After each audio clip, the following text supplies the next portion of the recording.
ये कहानी है उस राजा की जिसने कभी हार नहीं मानी, जिसने ताकत से नहीं हिम्मत से इतिहास लिखा। ये कहानी है मेवाड़ के शेर महाराणा प्रताप की और उस युद्ध की जिसने पूरी दुनिया को बता दिया कि आजादी की कीमत क्या होती है। राजस्थान की अरावली पहाड़ियों के बीच एक जगह है जहां की मिट्टी पीली है, हल्दी जैसी। इसलिए इस जगह को कहा जाता है हल्दी घाटी।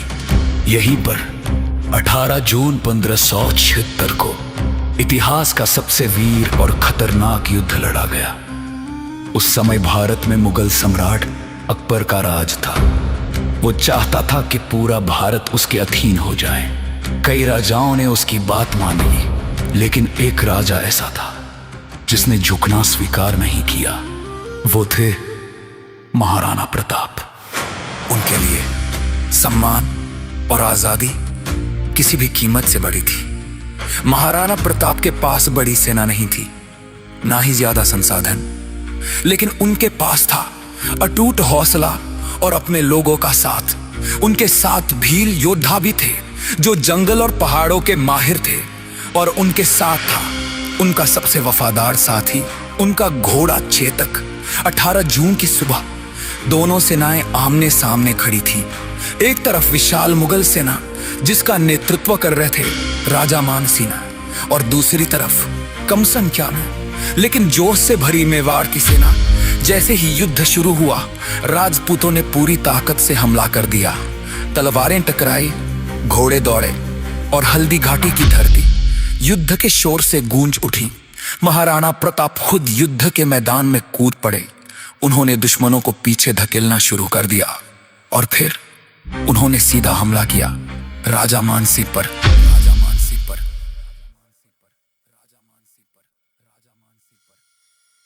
मानसिंह हाथी पर सवार था, लेकिन प्रताप ने बिना डरे अपने भाले से उस पर वार किया।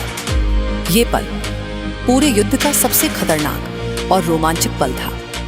लेकिन धीरे धीरे मुगल सेना ने अपनी संख्या का फायदा उठाया। चारों तरफ से घेराबंदी होने लगी। राजपूत सैनिक घायल होने लगे। महाराणा प्रताप भी घायल हो गए। अब स्थिति बेहद खतरनाक हो चुकी थी। जब सब कुछ खत्म होता दिख रहा था, तब सामने आया चेतक। घायल होने के बावजूद उसने अपने राजा को बचाने का फैसला किया। वो तेजी से दौड़ा और एक बड़े नाले के सामने पहुंच गया, और फिर चेतक ने वो कर दिखाया जो कोई सोच भी नहीं सकता था।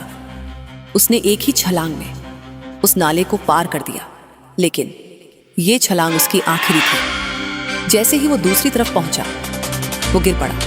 महाराणा प्रताप ने उसे संभाला, लेकिन चेतक अब इस दुनिया में नहीं था। एक घोड़ा जिसने अपने मालिक के लिए अपनी जान दे दी। हल्दी घाटी का युद्ध खत्म हुआ, लेकिन यह कोई साधारण हार या जीत नहीं थी। मुगल सेना मैदान में रही, लेकिन वो महाराणा प्रताप को कभी पकड़ नहीं पाई। और सबसे बड़ी बात, महाराणा प्रताप ने कभी हार नहीं मानी। उन्होंने जंगलों में रहकर फिर से अपनी ताकत जुटाई और धीरे धीरे अपने खोए हुए किले वापस जीत लिए। हल्दी घाटी का युद्ध हमें सिखाता है कि अगर इरादे मजबूत हों तो हालात कभी मायने नहीं रखते, और जो इंसान अपने स्वाभिमान के लिए लड़ता है वो कभी हारता नहीं। ये कहानी सिर्फ एक युद्ध की नहीं है, ये कहानी है हिम्मत की, स्वाभिमान की और उस जुनून की जो इंसान को अमर बना देता है।